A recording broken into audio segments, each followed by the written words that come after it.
आणि तुमचं कुटुंबही एकत्र राहू दे. आजी बस झाली तुमची नाटक. म्हणजे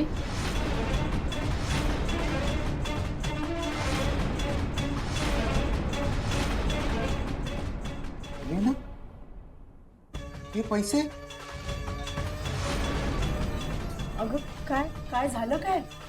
हे ह्यांनाच विचार ना. उर्मिला ऐक माझा हे बघ.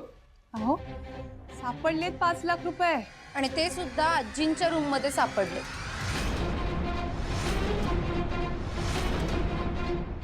एक मिनिट लक्ष्मण भाऊजी, हे काय काय प्रकरण आहे सगळं? पहिने ते काल 10 लाख रुपये आणले होते ना मी आज पूजेला ठेवण्यासाठी. ते मी उर्मिलाला दिले होते कपाटात ठेवायला. त्या कपाटात त्यातले 5 लाख रुपयेच आहेत. ताई अगं ते गायब होते. मगाशी मी कीर्ती बरोबर ह्यांच्या रूम मध्ये गेले तेव्हा मला तिथे हे सापडले.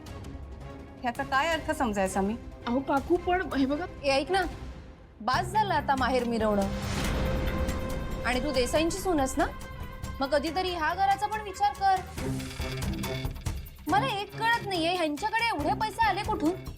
आणि एवढेच पैसे जर ह्यांच्याकडे असते तर त्यांनी ते जगदीशला दिले नसते का? कीर्ती, तुला नक्की म्हणायचंय काय? पैसे आजीने चोरले? जीजू एक मिनिट सुहास, आपण ना कुठल्याही निष्कर्षावर पोचायला नकोय. अहो पण जे समोर आहे ते दिसतंय ना. निष्काळपासून विचार करते. ते टेन्शन आलं होतं मला की माझ्याकडून पैसे हरवलेच कसे.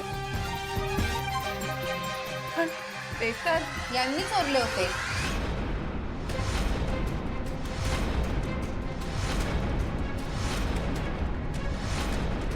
शिवा काय बोलते काही? अगं म्या नाही पैशाला हात लावला. हो सीताई, तुम्ही तरी विश्वास ठेवा. एक मिनिट, हा काहीतरी गैरसमज होतोय. हे बघा, मला ते काही माहित नाही. 5 लाख रुपये गायब होते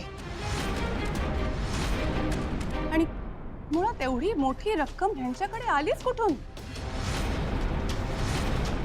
मला माहितीये की हे तेच 5 लाख रुपये आणि ते ह्यांच्याकडे सापडले.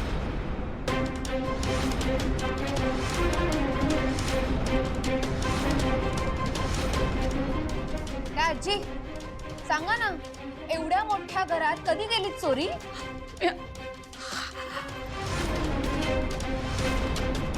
सीताई तुम्ही तरी विश्वास ठेवा. हो लक्ष्मण भाऊ. आजी, माझा विश्वास आहे तुझ्या. आशुवारे ह्याच विश्वासाचा ना गैरफायदा घेतला यांनी.